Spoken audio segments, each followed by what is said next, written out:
வணக்கம் ரீதி. நிச்சயமாக சிறுவை அடுத்த கண்ணம்பாளையம் பகுதியைச் சேர்ந்த 10 வயது சிறுமி நேற்று முன்தினம் மாலை தனது வீட்டின் அருகே விளையாடிக் கொண்டிருந்த பொழுது திடீரென மாயமாகியுள்ளார்.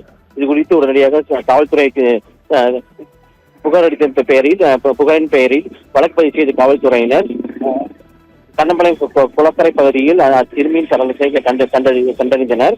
தகவலிருந்து சம்பவ இடத்திற்கு வந்த காவல்துறையினர் சிறுமியின் உடலை கைப்பற்றி பிரேத பரிசோதனைக்காக கோவை அரசு மருத்துவமனைக்கு அனுப்பி வைத்தனர்.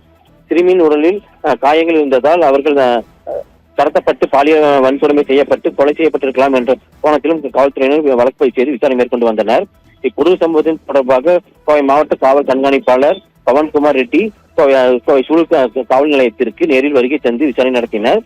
இந்த காவல்துறை தனிப்படை அமைத்து நடத்திய அதிரடி விசாரணையில் வழக்கு பதிவு செய்யப்பட்ட 24 மணி நேரத்திற்குள் 2 சந்தேக நபர்கள் பிடிபட்டனர். நாகப்பட்டினத்தைச் சேர்ந்த தற்போது சூழல் பள்ளப்பாளையம் பகுதியில் வசித்து வரும் கார்த்திக் வயது 33 என்பவரும் சிறுமியை கடத்தி கொலை செய்ததை ஒப்புக்கொண்டுள்ளார்.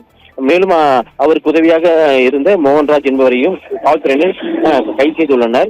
இருவரிடம் தொடர்ந்து தீவிர விசாரணை நடத்தி வந்த நிலையில் தற்போது காவல்துறையினர் 2 குற்றவாளிகளும் தப்பிக்க முயன்ற போது கண்ணம்பாளையம் அருகே காவல்துறையினர் தப்பிக்க முயன்ற போது பழைய கட்டிடம் ஒன்றில் இருந்து குதித்த போது வலது கை மற்றும் வலது கால் முறிவு ஏற்பட்டு தற்போது சிகிச்சைக்காக அரசு மருத்துவமனையில் அனுமதிக்கப்பட்டு அவர் 2 குற்றவாளிகளுக்கும் சிகிச்சை அளிக்கப்பட்டு வருவதாக காவல்துறை சார்பில் கூறப்பட்டுள்ளது.